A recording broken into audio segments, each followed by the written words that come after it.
Start. ये किस साल की बात है ये हमें याद नहीं। 84 में। नहीं, हम बता रहे 84 में हैं। कटौती मैं एक बताना। अधिवक्ता जी और ये स्वर्गीय श्री जयमंगल तिवारी ये हमारे यहाँ कारपटाज का काम करते थे। तो किस साल की बात है हमें याद नहीं है। संभवतः हाँ, शायद 2007 या 8 की बात होगी। जी जी, और एक पहले होगी। हाँ, और पहले अंदाज से कह रहे हैं, हमको याद हम्म, नहीं है। तो एक गवाही आया, फॉर्मल गवाही करानी थी।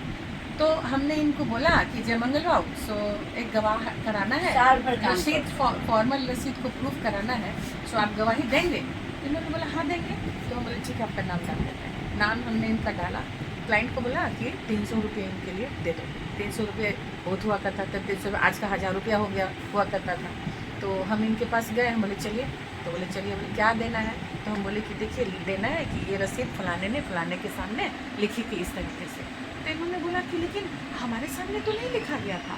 तो हम बोले कि हाँ नहीं लिखा गया था, उससे क्या हो गया, ठीक है ना। तो यही तो आपको बोलना है, बस कौन पूछने जा रहा है, देखने जा रहा है कि किसने क्या किसको लिखा था।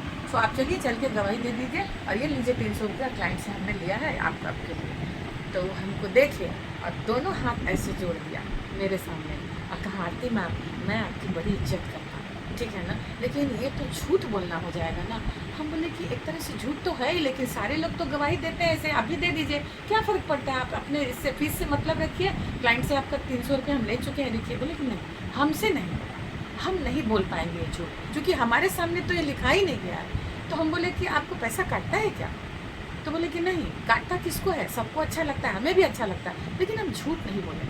हम इनका मुंह देखते रह गया। फिर हमने इनको बोला कि जब आप नहीं झूठ बोलेंगे तो आप कोर्ट में आए हैं, तो यहाँ पग पग पे आपको गवाही देना है या कुछ करना है, आपको बोलना पड़ेगा झूठ। तो आप नहीं बोल सकते हैं, तो फिर आप जैसे आदमी के लिए कोर्ट कचहरी नहीं है ना। फिर आप क्या कर रहे हैं आप जाएं यहाँ से।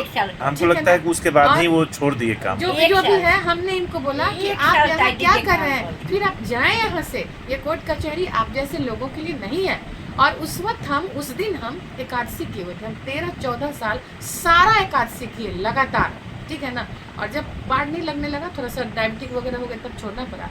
तो हमारा चेहरा भी थोड़ा सूखा हुआ था, थोड़ा उत्तेजित होकर हमने बोला। तो ये जानते थे नहीं, इनके हाथ में कुछ था, कुछ प्रसाद टाइप कुछ था, तो ये हमको देना चाहे, बोले कि लीजिए प्रसाद दीजिए। हमने बोला कि नहीं, हम कुछ नहीं खाएंगे, हमने एकादशी किया हुआ है, तो हम शाम में जाएंगे घर, तो पानी वानी पिएंगे, कुछ फल ले लेंगे, बस हो गया, शाम में एक टाइम बस, कुछ नहीं। तो उन्होंने कहा आप एकादशी करती हैं। बोले हाँ, कौन सा करते हैं। हमने कहा हम सारा करते हैं। तो बोले कि कितने साल हो गए। 7-8 साल हो गए, ठीक है ना।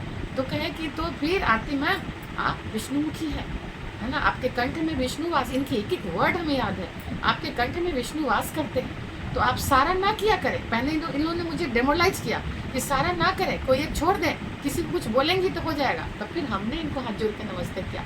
हमने कहा आप हमें अननेसेसरी डेमोलाइज ना करें, मेरी जो श्रद्धा, जो मेरी भावना है, वो तो हम करेंगे ही करेंगे, किसी के कहने पर कुछ नहीं हम सुनेंगे, ठीक है ना। और जहाँ तक कुछ गलत बोलने की है, इतना कमांड अपने स्वर पे, अपने वाणी पे हमें है ना कि हम किसी को जल्दी आप सब नहीं बोलते हैं। हमारे साथ कोई बुरा भी करता है, हम फिर भी ये बोलते हैं हाथ जोड़ करके कि हे प्रभु इसको बुद्धि देना, इसको विवेक देना, उसके लिए बदुआ श्राप हम नहीं निकालते। इन्होंने हमें हाथ जोड़ के प्रणाम किया, हमने इनको हाथ जोड़ के प्रणाम किया। हम आज भी अपने जूनियर लोग को बोलते हैं कि हमारे यहाँ एक मुंशी जी थे, जयमंगल तिवारी उनका नाम था।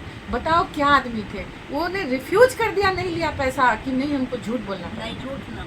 तो आज के ज़माने में अब ऐसे 17 साल कुमार प्रेस में काम कर रियली बहुत कम है। बिपिन बिहारी के मेरा भाई धन्यवाद है उनको, जहाँ भी है मेरा भाई, ईश्वर उनकी आत्मा को शांति दे, उन लोग को प्रदान करे। पितर पक्ष है, वो भी एक पितर है, अभी उनको हम नमन करते हैं। आपके घर आए हुए हैं जयमंगल बाबू, तो ईश्वर से प्रार्थना करते हैं इस पितृपक्ष में कि आपकी आत्मा को शांति मिले, मुक्ति मिले, आप ऊर्ध्व लोक को प्रदान करें और आप बहुत आत्मिक उन्नति पाएं।